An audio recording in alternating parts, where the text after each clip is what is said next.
Churchill, Roosevelt et Staline se réunissent à Yalta, en Crimée. C'est au bord de la mer Noire. Ils sont sur le seuil devant l'entrée du palais Livadia.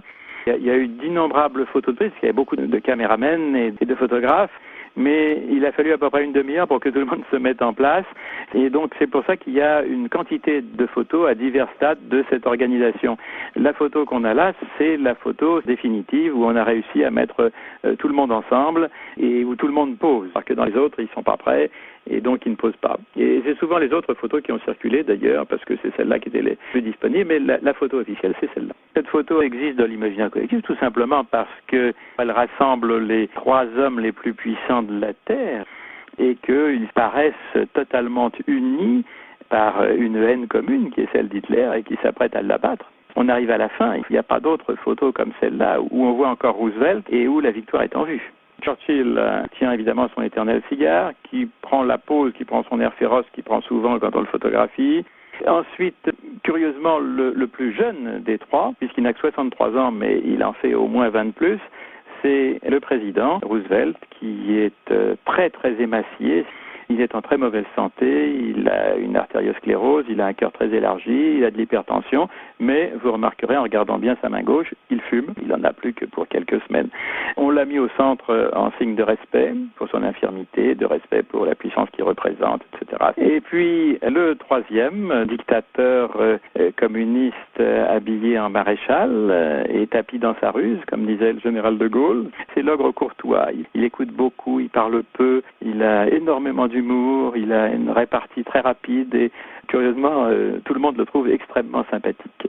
Et puis, il y a le grand absent, celui qu'on ne voit pas, c'est De Gaulle, qui n'a pas été invité parce que ça aurait été un redoutable empêcheur de danser en rond et donc personne ne voulait de sa présence. 1er janvier, une nouvelle année s'ouvre sur des perspectives assombries encore par les problèmes posés depuis la fin de la guerre et qui n'ont pu trouver de solution. Et c'est d'abord le problème européen sur lequel se penche une Amérique industrialisée à outrance qui cherche dans les possibilités de la science moderne les moyens d'augmenter sa défense et d'assurer sa force.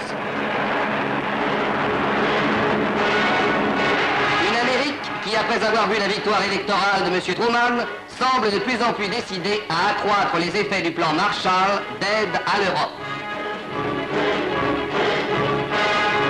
Attachée économiquement à cette puissance américaine, une Europe occidentale marquée encore des stigmates de la guerre, où des grèves, des mouvements sociaux provoqués par les difficultés de la vie et les ferments de discorde éclatent périodiquement, une Europe occidentale cherche à s'harmoniser au cours de conférences et de rencontres entre ses dirigeants, en même temps qu'elle s'efforce de parer une éventuelle menace par une plus grande cohésion sur le plan militaire.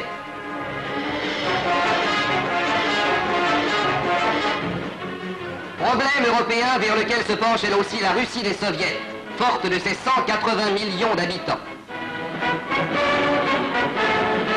Puissance considérable qui entraîne dans son orbe une série de petits États, tels la Tchécoslovaquie, qui, de terre de liberté chère à Édouard Beneš, est devenue à la suite des événements politiques de 1948 la République populaire prônée par M. Gottwald, la Bulgarie, la Roumanie, la Hongrie, unies elles aussi en des conciles et des conférences à cette Pologne qui relève à un rythme stupéfiant les ruines immenses de la guerre.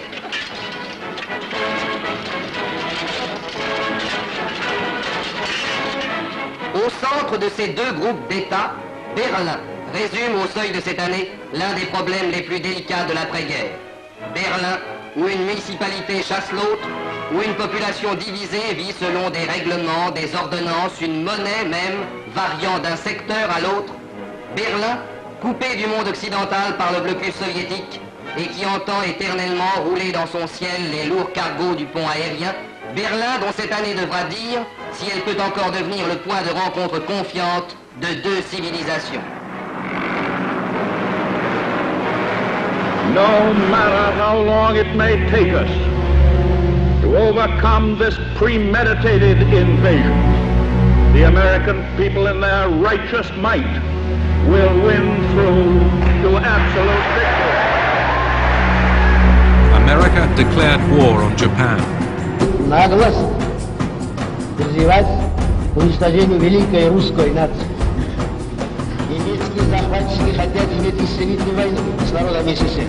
Что же, Если немцы хотят вести столетнюю войну, они ее получат. Wenn Sowjet zeigen, er muss sich hertragen und wir werden in unserem Zeichen wieder siegen!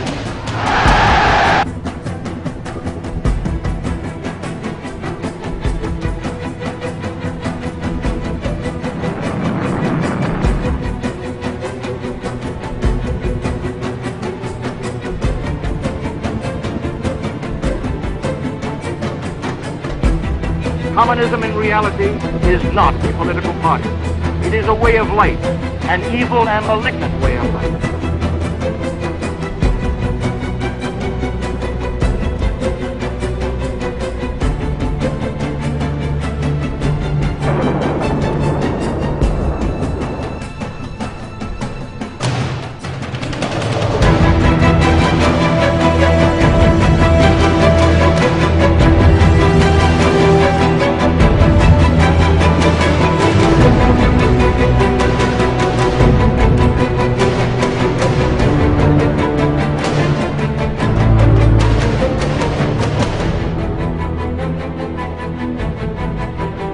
Russia launched the world's first space satellite.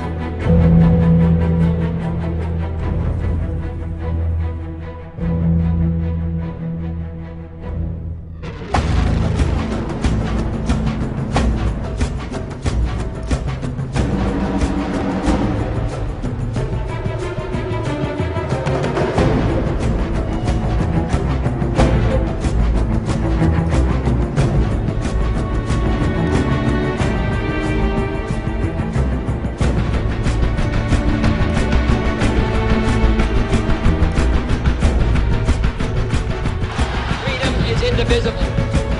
And when one man is enslaved, all are not free. When all are free, then we look forward to that day.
Quarantine against Cuba as a step toward world thermonuclear war, the Soviet Union today ordered its armed forces into a state.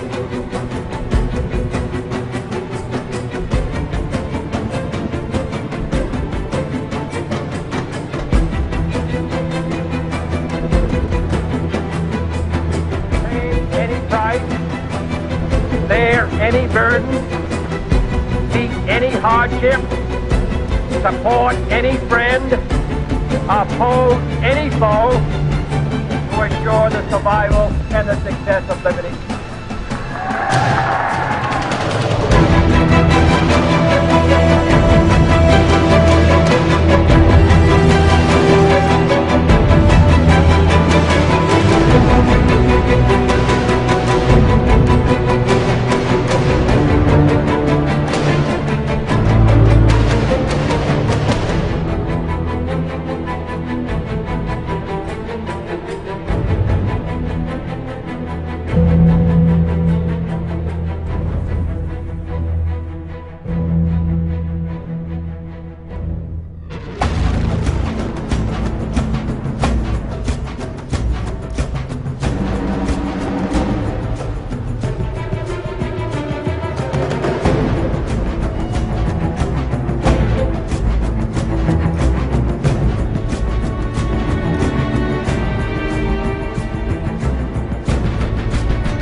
and is trying to negotiate in Paris for an honorable end to the war, that we should give him every chance to bring that war to a conclusion before.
It forced all nations to live under the specter of nuclear destruction. That confrontation is now over. That night, the red flag of the Soviet Union was lowered for the last time. Why believe that the ideals of socialism, which are so generous and appeal so much to solidarity and fraternity, will one day disappear? What would prevail? Selfishness? Individualism? Personal ambitions? That will not save the world. Of that I'm absolutely convinced.